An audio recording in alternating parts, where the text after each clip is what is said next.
हर 2 minute में खड़े होने की समस्या है कि आप लोगों को? बैठिए, ऐसे नहीं चलेगा। मान्यवर, 2014 के बाद अरे दादा ये भी बैठ गए, अब बैठ जाओ। मान्यवर, 2014 के बाद हारने की परंपरा शुरू हुई। हारने की परंपरा शुरू होने के बाद हाँ जीते ही है, मगर हारने की भी परंपरा हुई है।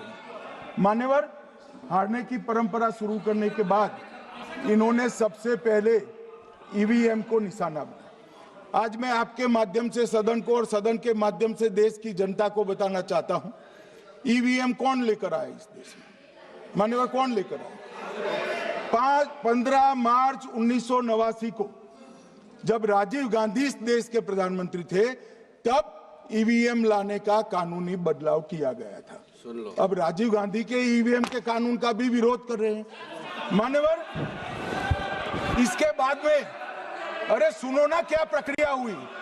इसके बाद में ईवीएम के खिलाफ किसी ने याचिका करी। इस देश की सर्वोच्च न्यायालय के 5 जजों ने बैठकर ईवीएम के कानूनी बदलाव को 2002 में उचित ठहराया। मानो राजीव गांधी को भी नहीं मानते, सर्वोच्च अदालत को भी नहीं मानते हैं।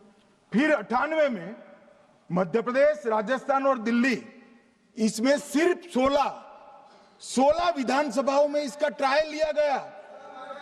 कितना केयरफुल है ये भी बताता हूं। हुडा बैठो, ये भी कितना केयरफुली चुनाव आयोग आगे बढ़ा है।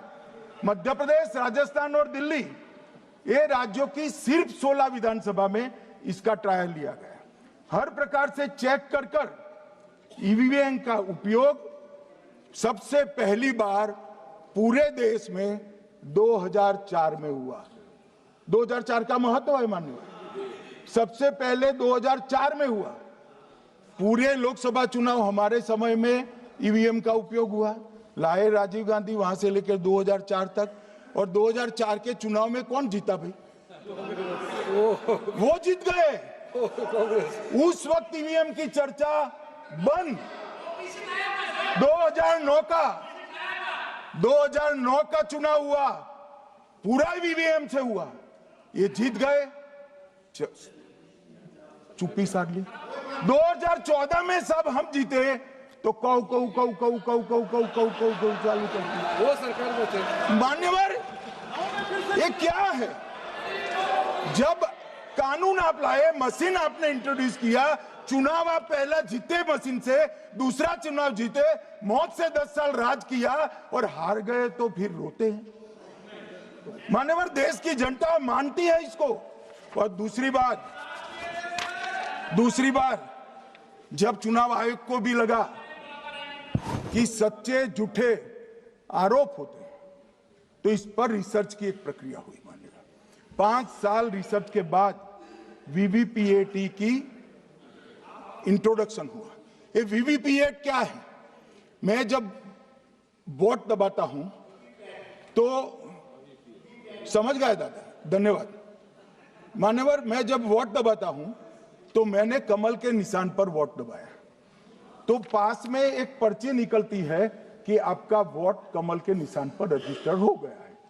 फिर भी आरोप हुए कि पर्ची वाले ये 2 अलग होते। तो चुनाव आयोग ने निर्णय किया कि 5%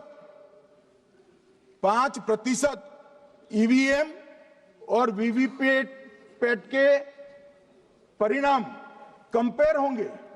तो मशीन खुला, इसमें 396 वोट मिले। तो वीवीपैट में कितने वोट मिले, तो 396 है या नहीं है, ये 5% मशीनों में मिलता है। मान्यवर, मैं आंकड़े लेकर आया हूं चुनाव आयोग को पूछकर आज कि कितने वीवीपैट और मशीन का मिलान नहीं हुआ। आज तक 16,000 मशीन और वीवीपैट का मिलान हुआ है, एक भी वोट का बदलाव नहीं। और ये जब मतगणना होती है तब उनके पोलिंग एजेंट बैठते हैं मान्यवर, परिणाम पर वो साइन करते हैं, दोनों प्रकार के, मशीन के और वीवीपीएटी के परिणाम पर भी साइन करते हैं मान्यवर। और ये इस पर आरोप लगा रहे हैं मान्यवर। अब ये कह रहे हैं कि उस वक्त वाईफाई नहीं थी। सबसे पहली बात 2004 में वाईफाई आ चुकी थी, मगर फिर भी चलो मान लो, आरोप लगाते गए। ईसीआई ने 2009 में एक छेड़छाड़ के आरोप पर भाग लेने के लिए 10 राज्यों में 100 ईवीएम लगाई गई। सब लोगों ने प्रयास किया, 2009 में कोई छेड़छाड़ नहीं कर पाए, फिर भी आरोप लगाए। तो 2017 में इलेक्शन कमीशन ने जून 2017 में 3 दिन तक ईवीएम इलेक्शन कमीशन की ऑफिस में रखे कि कोई भी पार्टी आकर, कोई भी टेक्नोक्रेट आकर, कोई भी साइंटिस्ट आकर ईवीएम को हैक कर कर बता दे। ये तो गए ही नहीं, ये नहीं गए।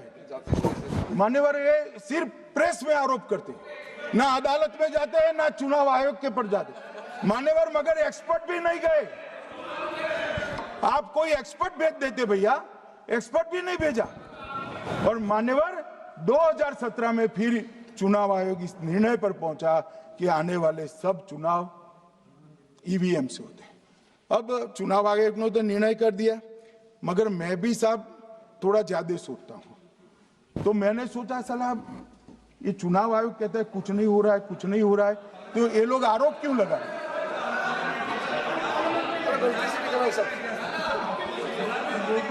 मान्यवर, मेरे शब्द कोई ऐसे हो तो काट दीजिए। काट दिया। राहुल जी, मान्यवर, मैंने सोचा कि भाई कुछ गलती नहीं है। मान्यवर, कोई गलती नहीं है तो ये लोग विरोध क्यों कर रहे हैं? फिर मुझे याद आया कि मान्यवर, जब इनके जमाने में चुनाव होते थे, बिहार और यूपी में सरकारें बनाती होती थी, पूरे के पूरे वोट के बक्से हाईजैक कर लिए गए। ईवीएम आने से ये बंद हो गया, ईवीएम आने से बंद हो गया। और मान्यवर, चुनाव की चोरी बंद हुई है, इसलिए पेट में दर्द हो रहा है। ईवीएम का दोष नहीं है, चुनाव जीतने का तरीका जनादेश नहीं था, करप्ट प्रैक्टिसेस थी, इसके कारण चुनाव जीतते थे। अब आज ये पूरे एक्सपोज हो चुके हैं। जब जनादेश पर चुनाव होता है तो आप जीत सकते हो, जीतो, स्वागत है उसका, मगर जब हारते हो तो अन्य कारण बताना, जैसे पहले मैंने कहा, ऐसा बताना, ये ठीक नहीं है।